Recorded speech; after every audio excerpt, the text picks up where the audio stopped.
Hello my dear student, welcome back to my channel सरमन lecturer. अगर आप भी क्लास 10 में हो और सामाजिक विज्ञान की तैयारी कर रहे हो तो ये वीडियो सबसे ज्यादा इंपॉर्टेंट है। अगर आपने इस वीडियो पे क्लिक किया है तो इस वीडियो को लास्ट तक जरूर देखना, क्योंकि इस वीडियो को देखने के बाद आप सामाजिक विज्ञान में 95% यानी कि टॉपर जरूर बनोगे। ठीक है, क्योंकि ये है सोशल साइंस का एक वायरल पेपर 2024 बोर्ड एग्जाम में, यानी कि आपका जो 2024 बोर्ड एग्जाम है, आपके 2024 बोर्ड एग्जाम में ऐसा ही आप लोगों का सोशल साइंस का पेपर आएगा। ठीक है, तो आपसे रिक्वेस्ट है कि आज के इस वीडियो को लास्ट तक जरूर देखना। और क्लास 10 जो आपका सामाजिक विज्ञान है ना, आपका पेपर जो है वो फरवरी में होगा, सभी स्टूडेंट को पता होगा।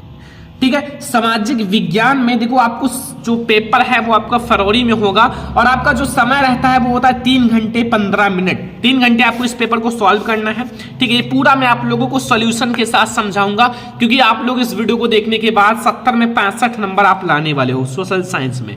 ठीक है, आपके सोशल साइंस में कुल 9 प्रश्न होते हैं और आपको 70 नंबर मिल जाता है, यानी कि इस 9 प्रश्न को सॉल्व करके आप 70 नंबर फिक्स हो जाएगा। और बहुत सारे स्टूडेंट हमारे पास कमेंट करते हैं सर सोशल साइंस जो है वो मतलब कैसे तैयार करें, तो इस वीडियो में बताऊंगा। और हाँ, अगर आप पेपर देने से पहले आप ये वीडियो जरूर देख लेना। अगर मान लो आपने नहीं देखा तो पेपर के दिन अगर आपको आधी रात को ये वीडियो मिल जाए तो आप देख कर जाना, क्योंकि ये एक वायरल पेपर है। अगर आपने पेपर के दिन आधी रात को भी देख लिया तो आप पेपर में फोड़ कराओगे 95%। ठीक है, तो ध्यान से देखना। अब बहुत सारे स्टूडेंट का डाउट रहता है क्या आएगा, यानी बोर्ड एग्जाम में क्या आएगा। ये पेपर सॉल्व करो, सब कुछ मैं बताऊंगा क्या आएगा, कैसे तैयार करना है सब कुछ बताएंगे, कैसे लिखना है ये भी मैं आप लोगों को बताऊंगा। यानी कि ये सोशल साइंस में आप टॉपर बनोगे इस वीडियो को देखने के बाद। सबसे पहले वीडियो को लाइक कर देना, चैनल पर नए आए हो तो सब्सक्राइब कर लेना, वीडियो को अपने फ्रेंड्स के साथ शेयर जरूर कर देना। देखो हमारा जो सामाजिक विज्ञान है ना, सामाजिक विज्ञान का ये वायरल पेपर है। आपका जो पूर्णांक रहता है वो 70 नंबर का रहता है। आपके पास 3 घंटे 15 मिनट का समय रहता है। 3 घंटे आपको पेपर को सॉल्व करना है, 15 मिनट इस प्रश्न पत्र को पढ़ना है। कुछ निर्देश है जो जरूर पढ़ लिया करो, 2 मिनट लगता है। सभी आपको प्रश्न अनिवार्य है। दूसरा है जो प्रारंभ की 15 मिनट पर साथी को प्रश्न पत्र पढ़ने के लिए दिया जाता है। तीसरा है यह प्रश्न पत्र 2 खंड आ और बा में विभाजित है। चौथा है खंड आ में 20 अंक का बहुविकल्पीय प्रश्न है जिसका आंसर आपको OMR शीट पर देना है। पांचवा जो है निर्देश वो है OMR शीट पर अंकित किए जाने के पश्चात उसे काटे नहीं और इरेजर व्हाइटनर आदि का प्रयोग ना करें। एंड हमारा 6 नंबर जो पॉइंट है कि खंड बा जो है 50 अंक का है, इसमें वर्णात्मक फर्स्ट है, वर्णात्मक सेकंड है एवं मानचित्र संबंधित प्रश्न है। सब कुछ इस वीडियो में है। ठीक है, एंड प्रत्येक प्रश्न के लिए उनके अंक निर्धारित है, वो उनके सामने लिखे रहते हैं। 8वां है दिए गए मानचित्रकार को उत्तर पुस्तिका में मजबूती से उसे संलग्न अवश्य करें, यानी कि उसको अच्छे से बांध दे, आपको दिया जाएगा वहां धागा। एंड दृष्टिबाधित परीक्षार्थियों के लिए मानचित्रकार स्थान पर अलग से लिखने के लिए है।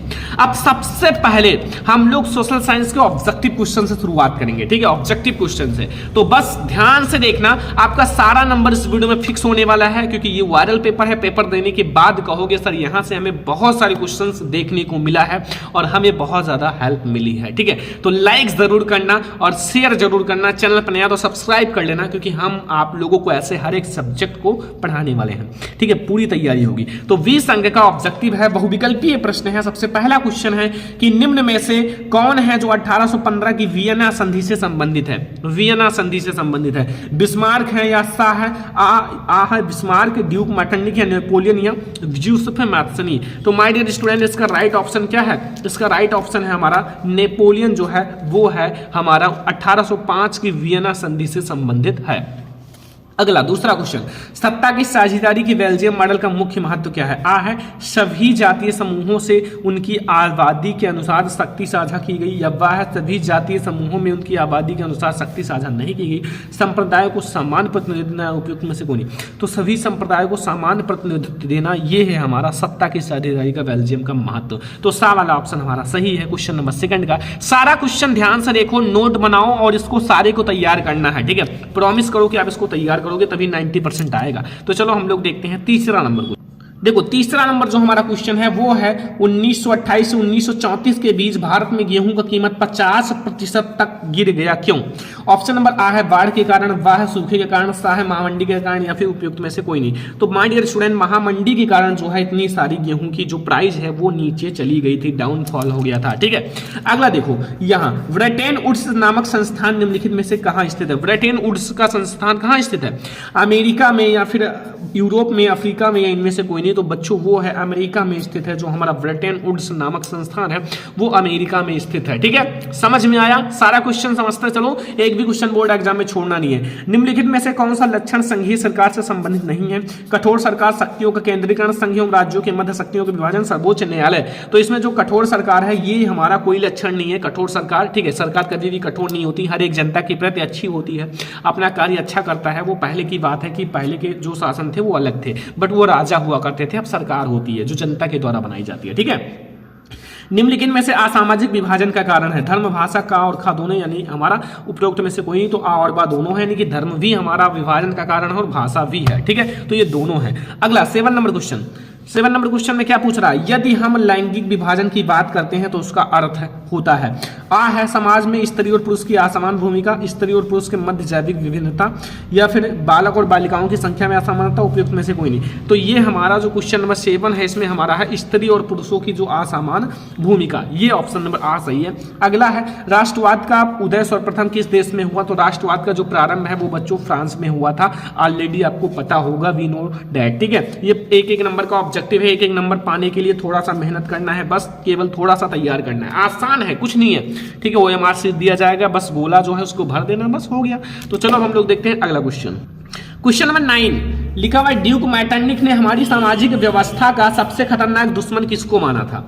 आ है रूसो, बा है विक्टर इमैनुअल द्वितीय, या फिर हमारा कैल्विन, या फिर हमारा ज्यूसेppe मैप्सी। तो my dear student, Duke Metternich ने ज्यूसेppe मैप्सी को सबसे खतरनाक दुश्मन माना था। किसको? ज्यूसेppe मैप्सी को। जल्दी जल्दी ये सारे क्वेश्चन पढ़ लो, तैयार कर लो, ठीक है, ताकि हम आप लोगों के लिए ऐसे ही हर एक सब्जेक्ट का अच्छे से अच्छे वायरल पेपर लाएं और आप बोर्ड एग्जाम में बहुत अच्छा मार्क्स लाओ। ठीक है, आप ट्राई करना सॉल्व करने का। ठीक है, 10 नंबर क्वेश्चन है, लोकतांत्रिक शासन व्यवस्था अन्य व्यवस्थाओं से अच्छी है क्योंकि 1 नंबर का है, नागरिकों में समानता की बढ़ावा देती है, व्यक्तियों की गरिमा को बढ़ाता है, और बातों में से कोई नहीं। तो ये जो होते हैं नागरिकों को बढ़ावा देती है, बहुत अच्छी बात है समानता का, एंड व्यक्ति की गरिमा को बढ़ाती है ताकि वो और भी आगे जाए, मोटिवेट करती है। तो आ और बात दोनों हमारा ऑप्शन सही है। अगला, मृदा किस प्रकार का प्राकृतिक संसाधन है? मृदा नवीकरणीय, अनवीकरणीय, जैव संसाधन, संभावित संसाधन। तो मृदा जो है उत्पन्न होती रहती है, नवीकरणीय संसाधन है, इसका हम लोग पुनः निर्माण कर सकते हैं जल्दी कम समय में। अगला है, भारत में किस राज्य में शिशु मृत्यु दर निम्नतम है? भारत के कौन सा ऐसा राज्य है जिसमें शिशु मृत्यु दर जो है वो न्यूनतम है? ऑप्शन नंबर का है केरल, खा यानी कि सा है पंजाब, बा है बिहार या हरियाणा। तो किस राज्य में जो है शिशु मृत्यु दर निम्नतम है, यानी कि जो शिशु का मतलब होता है बच्चों की मरने का जो संख्या है वो कम है। ठीक है, तो वो बच्चों हमारा केरल है, केरल। ठीक है, अच्छा है, और साफ सफाई है इसलिए अच्छा है, कम है। अगला 14 नंबर क्वेश्चन है। ठीक है, 14 नंबर क्वेश्चन में क्या पूछ रहा है कि सार्वजनिक एवं निजी क्षेत्र को किस आधार पर वर्गीकृत किया गया है? तो वो स्वामित्व, उद्यम के स्वामित्व पर। ठीक है, सा वाला सही है, उद्गम के स्वामित्व पर हम इसका वर्गीकृत करते हैं। तो चलो हम लोग देखते हैं अगला क्वेश्चन।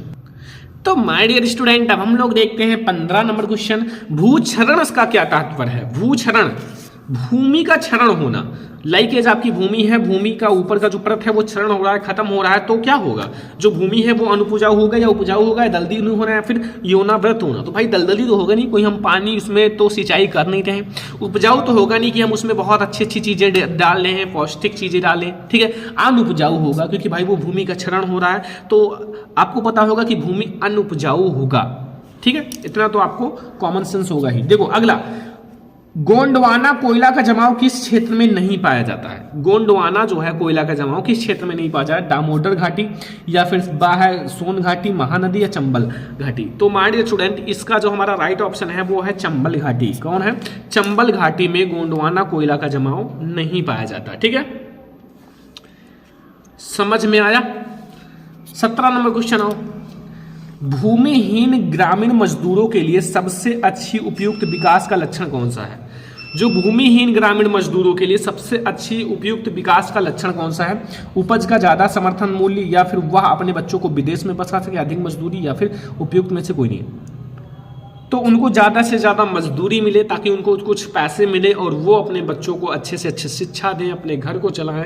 ठीक है, ये तो होगा नहीं कि उपज का ज़्यादा समर्थन मूल्य, यानी कि उनके पास जब खेती नहीं है तो कैसे भाई होगा? अपने बच्चों को विदेश में कैसे बसाएंगे? खाने के लिए है नहीं तो विदेश में कैसे भेजेंगे? ठीक है, विदेश में जाने के लिए पैसे लगते हैं जो उनके पास नहीं है। 18 नंबर क्वेश्चन, निम्नलिखित में से कौन सा व्यापार अवरोधकों का लक्षण नहीं है? अवरोधकों का लक्षण नहीं है तो यहाँ हमारा जो है आ है, सरकार विदेश व्यापार को नियमित करने के लिए व्यापार अवरोधकों का प्रयोग न कर सकती है। सा है, सरकार यह निर्णय ले सकती है कि देश में किस प्रकार की वस्तुएं कितनी मात्रा में आयातित हैं। सा है, विश्व व्यापार संगठन व्यापार अवरोधकों को बढ़ावा देती है। हाँ, जो विश्व व्यापार संगठन है वो व्यापार के अवरोधकों को बढ़ावा देती है। अगला क्वेश्चन 19, निम्नलिखित में से परंपरागत ऊर्जा स्रोत नहीं है। परंपरागत, जो परंपरागत नहीं होती है तो कोयला एक परंपरागत है, आ और बा दोनों, या फिर भूतापी, तो भाई भूतापी हमारा एक परंपरागत ऊर्जा स्रोत नहीं है। तो अगला क्वेश्चन हमारा 20 नंबर क्वेश्चन है, वैश्वीकरण का बहुराष्ट्रीय कंपनियों के निवेश पर क्या प्रभाव पड़ा? ठीक है, आ वाला ऑप्शन है बहुराष्ट्रीय कंपनियों के निवेश में वृद्धि हुई है। बहुराष्ट्रीय कंपनियों द्वारा भारत के विदेशी व्यापार के अधिकांश भाग नियंत्रण, या बहुराष्ट्रीय कंपनियों के आगमन से लोगों की आर्थिक स्थिति सुदृढ़ हुई, या थी कोई नहीं। तो बहुराष्ट्रीय कंपनियों से जो आगमन से लोगों की आर्थिक दृष्टि जो सुदृढ़ हुई और अच्छी हुई। ठीक है, तो ये 20 ऑब्जेक्टिव हो गए हमारे भाई। 20 MCQ अगर आपने तैयार कर लिया, 20 नंबर बिल्कुल पक्के हैं। OMR शीट में जाओ, फटाफट से भर के चले आओ बोर्ड एग्जाम में और आपको फुल में फुल मार्क्स जरूर मिलेगा। ठीक है, तो ये ऑब्जेक्टिव आपके क्लियर हो गए, कोई दिक्कत कोई कंफ्यूजन नहीं होगा अपना। अब हम लोग देखते हैं और भी क्वेश्चन जो हैं। अब हम लोग देखते हैं खंड बा, 50 अंक के वर्णनात्मक प्रश्न, जो आपको एक दी जाएगी बोर्ड एग्जाम में कॉपी, और वहां भर के लिखने हैं। लेकिन ऐसे थोड़ी लिखने हैं, बिल्कुल सही सही अच्छे से हैंड राइटिंग काट पीट के बिना एंड अच्छे से लिखने हैं, तभी तो आपको 95 मिलेगा, वरना आसान तो है नहीं कुछ। ठीक है, तो वर्णनात्मक प्रश्न फर्स्ट पे आ जाओ। 80 शब्दों में आपको लिखने हैं। ये 4 नंबर के क्वेश्चन है, प्यारे प्यारे क्वेश्चन है। 4 नंबर आपको देकर जाएंगे। पहला, प्रथम विश्व युद्ध के पश्चात होने वाली महामंदी के कारण की समीक्षा कीजिए। 4 नंबर आपको मिल जाएगा। देख लो, ये क्वेश्चंस आप अपने माइंड में रख लो, पेपर देकर आना, कहोगे सर आया था। ठीक है, प्रथम विश्व युद्ध के पश्चात जो हमारा महामंदी है उसके कारणों की समीक्षा कीजिए, यानी कि उसकी अच्छे से बताइए कारण। तो ये 4 नंबर आपको मिल जाएगा। अथवा 1928 से 1934 के मध्य होने वाली महामंदी का भारतीय अर्थव्यवस्था पर पड़ने वाले प्रभाव की समीक्षा कीजिए। जब हमारा 1928 से 1934 के मध्य होने वाली जो महामंदी है उसके भारतीय अर्थव्यवस्था पर क्या प्रभाव पड़ा, इसके बारे में बताओ। आप 4 नंबर मिल जाएगा। अब देखो, बहुत आसानी ये होता है कि भाई अब 2 क्वेश्चन में से कोई एक करना होता है। 2 क्वेश्चन है, इसमें से कोई एक करो। आई होप कि आसान ही है, क्योंकि भाई आपको एक नहीं आता तो दूसरा आता ही होगा। कुछ ना कुछ हिंट आते होंगे, और सोशल साइंस में ऐसा है नहीं कि आपको पूरा आता हो, थोड़ा आता है, बना कर लिख दो, बना कर लिख दो, आपको फुल में फुल मार्क्स मिलेगा। ठीक है, ऐसा नहीं कि आप बिल्कुल किताबी भाषा लिखो, आप बना कर लिख देना, नंबर भर के मिलेगा। अगला दूसरा, सत्ता की साझेदारी लोकतंत्र की आत्मा, इस कथन पर विवेचना कीजिए। 4 नंबर मिलेगा। या फिर अथवा आप इस पर बात कर सकते हो, जाति में राजनीति और राजनीति में जाति की क्या भूमिका है। देखो, इसमें आपको थोड़ा सा कंफ्यूज करेगा। देखो, जाति जो होता है, जाति का राजनीति और राजनीति में जाति की क्या विवेचना है। ठीक है, तो बहुत सारी विवेचनाएं होती हैं। 4 नंबर आपको दोनों में से कोई एक करो, 4 नंबर मिल जाएगा। ठीक है, अगला तीसरा, एक क्वेश्चन है भूगोल, अर्थव्यवस्था यानी कि अर्थशास्त्र एंड इतिहास एंड नागरिक शास्त्र, सब में से एक क्वेश्चन है। 2 हैं बट एक करने हैं। आर्थिक विकास के लिए ऊर्जा एक आधारभूत आवश्यकता है। इस कथन के लिए प्रक्षेप में ऊर्जा संरक्षण हेतु अपनाए जाने वाले उपायों का अपना मत स्पष्ट कीजिए। 4 नंबर मिलेंगे, तुरंत आपको नंबर मिलेंगे, कोई नहीं काट सकता। अब अथवा आप इसको करिए भाई, परिवहन तथा संचार के साधन जो है किसी देश की जीवन रेखा का अर्थव्यवस्था क्यों कहे जाते हैं, तर्क दीजिए। जो परिवहन होते हैं यानी कि सड़क पर जो गाड़ियां चलती हैं, परिवहन होते हैं, और संचार के साधन जो हमारे संचार जो आपको बहुत सारी खबर देते हैं और भी अच्छी अच्छी जानकारियां देते हैं, तो ये किसी जीवन की अर्थव्यवस्था की कैसे एक जीवन रेखा की अर्थव्यवस्था है, तो है भाई। ठीक है, क्योंकि हम जो काम को 1 घंटे में करते हैं, अगर हमारे पास परिवहन है तो हम उसको 10 मिनट में कर सकते हैं। ठीक है, कोई जानकारी आपको लेना है तो आप 1 घंटा जानने में लगाओगे, आप 1 मिनट में वो जानकारी ले सकते हो संचार के द्वारा। तो आई होप आपका समय का भी बचत होता है और आपको सुरक्षा भी रहता है। ठीक है, 4 नंबर क्वेश्चन, बहुराष्ट्रीय कंपनियां अपने उत्पाद की उत्पादन लागत कम बनाए रखने के लिए किस प्रकार प्रबंधन करती हैं, विवेचना कीजिए। 4 नंबर का अथवा आप इसको कर सकते हो, अच्छे बाजार के प्रमुख लक्षणों का विवेचना कीजिए। जो अच्छे बाजार होते हैं उनके जो लक्षण होते हैं उनकी आपको विवेचना करनी है। तो 4 नंबर का ये है, यानी कि आपका 4 नंबर के ये सारे क्वेश्चंस हैं। ठीक है, तो ये 4 नंबर आपको देकर जाएंगे, बहुत आसान नहीं है, बट आप इसको जब आप लिख कर याद करोगे, लिख कर याद करोगे यार, याद हो जाएगा, याद तो हो ही जाएगा, साथ में बोर्ड एग्जाम में फुल मार्क्स लाओगे। ठीक है, तो चलो देखते हैं अगला क्वेश्चन।